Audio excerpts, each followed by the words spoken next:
बिहार की राजनीति आरक्षण के इर्द गिर्द घूमती रही है। कई बार आरक्षण को लेकर सत्ता परिवर्तन भी हुए। एक बार फिर निजीकरण और विनिवेश के बाद नए सिरे से बहस शुरू हो गई है और दलित नेता आरक्षण में हकमारी को लेकर सवाल खड़े कर रहे हैं। देखिए, राष्ट्रीय स्वयंसेवक संघ की पॉलिटिकल जो पार्टी है, मानी पॉलिटिकल उसके जो ऑर्गेनाइजेशन है बीजेपी, इसकी शुरू से मानसिकता रही है कि दलितों के अधिकारों का हनन करे।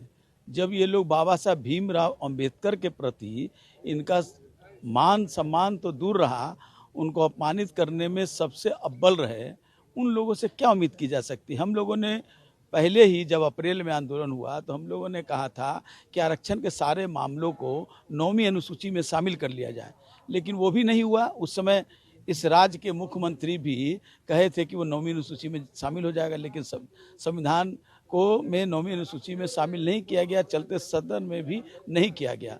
और यही कारण है कि आज निजी क्षेत्रों में भी जा रहा है सारी नौकरी, तो आरक्षण तो स्वतः अपने आप खत्म हो जा रहा है, क्योंकि ये जब निजी क्षेत्र हो जाएगा तो निजी क्षेत्र में तो कोई आरक्षण नहीं। अभी राज्य सरकार ने भी संविदा पर कर दिया है, संविदा में भी आरक्षण की कोई वकालत नहीं। तो ये जो है न्यायपालिका में आरक्षण नहीं, हम न्यायपालिका में आरक्षण की बात नहीं करते, हम तो कहते हैं कि न्यायिक सेवा आयोग गठन कर दो। और निजी क्षेत्रों में आरक्षण की वकालत हम लोग कर रहे हैं, लेकिन वो नहीं हो रहा है। देखिए कि एक लेटरल एंट्री भी हो रही है ज्वाइंट सेक्रेटरी लेवल पर। आप समझ सकते हैं कि इसके वजह से कितनी बड़ी क्षति होगी। मतलब ये गवर्नमेंट ऑफ इंडिया के जो ज्वाइंट सेक्रेटरी लेवल के ऑफिस अधिकारी होंगे वो काफ़ी पॉलिसी मेकर्स होते हैं, डिसीजन लेने वाले होते हैं। अगर उन क्षेत्रों में यदि हम निजी क्षेत्र के लोगों को यदि लेते हैं तो उसके वजह से बहुत सारी नीतियाँ ऐसी बनेंगी जिससे कि बहुत सारी चीज़ प्रभावित होंगे। और दूसरी ओर आप देख रहे हैं कि अभी भी हमारी स्थिति यह है कि 2013 में हमारी सरकारी क्षेत्र में 32,78,000 सरकारी नौकरियां थीं, वो आज के समय में 2017 में घट करके मात्र 13 लाख आ गई हैं। दूसरी तरफ पीआईबी ने जो अभी 2016 का जो डाटा जारी किया है उसके मुताबिक भी काफ़ी कम मतलब अभी भी 92,000 अभी भी सरकारी नौकरियों में बैकलॉग भी बची हैं।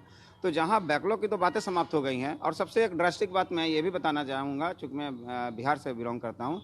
बिहार की राज्य सरकार ने अब तक सरकारी विभागों के किसकी कैसी रोस्टर है, कितनी नियुक्तियां हैं, कितने बैकलॉग हैं, इसकी एक सरकारी सर्वेक्षण के अनुसार किसी प्रकार की डाटा भी नहीं जारी की गई है। सबसे ये हास्यास्पद स्थिति है कि बिहार सरकार के पास खुद ही सरकारी पदों की गणना नहीं है, बैकलॉग की गणना नहीं है।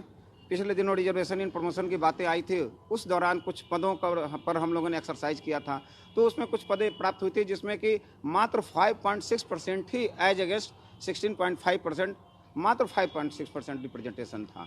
आप समझ सकते हैं कि यहाँ खास करके बिहार में बच्चों की ड्रॉप रेट आउट भी काफ़ी लोअर स्टेज में है। मतलब 22 पॉइंट समथिंग % जो है ये ड्रॉप आउट रेट्स हैं हायर एजुकेशन की, और मिडिल में आते हैं तो 52 पॉइंट समथिंग है, 52.65% है। तो इस स्थिति में कैसे एक रिजर्वेशन का जो ऑब्जेक्टिव है वो तो सॉल्व होगा ही नहीं। कि विश्वविद्यालय का जो मामला है बैकलॉग का, उसमें रिजर्वेशन पॉलिसी जो है उसमें जो प्रावधान सरकार ने बनाया कि यूनिवर्सिटी लेवल पे नहीं होकर के विभाग स्तर पे जो वैकेंसियां निकली, जिसके कारण रोस्टर 13 का जो पालन करने का सरकार ने किया और रिक्तियां करने का जो स्थान बनाया वो 1-2 करके निकाला। पूरी तरह एक साथ रिक्तियां नहीं निकाली गई, जिसके कारण आज अनुसूचित जाति वर्ग के पढ़े लिखे PhD होल्डर वो भी एसोसिएट प्रोफेसर, असिस्टेंट प्रोफेसर होने से वंचित रह गए। निश्चित रूप से अगर कोई भी कंपनी का विनिवेश होगा और निजीकरण के तरफ जाएंगे तो जो आरक्षण का प्रावधान था विनिवेश कंपनियों में प्राइवेट स्तर पे आने के बाद, निजीकरण होने के बाद उनमें आरक्षण का प्रावधान समाप्त हो जाएगा, जिससे अनुसूचित वर्ग को बहुत बड़े पैमाने पे घाटा होगा। निजीकरण अगर करना है तो सुविधा आम जनमानस को मिलती है जरूर, लेकिन निजीकरण के साथ जो अनुसूचित वर्ग के लिए आरक्षण की जो व्यवस्था है वो निजीकरण स्तर पे भी आरक्षण की व्यवस्था बने। बिहार मंडल कमंडल की राजनीति के लिए जाना जाता है और आरक्षण को लेकर कई यहाँ आंदोलन हुए। फिलहाल बिहार के कई नेता जातिगत जनगणना के सवाल को खड़े कर रहे हैं। विनिवेश और निजीकरण के दौर में आरक्षण एक बार फिर बहस का मुद्दा बन गया है।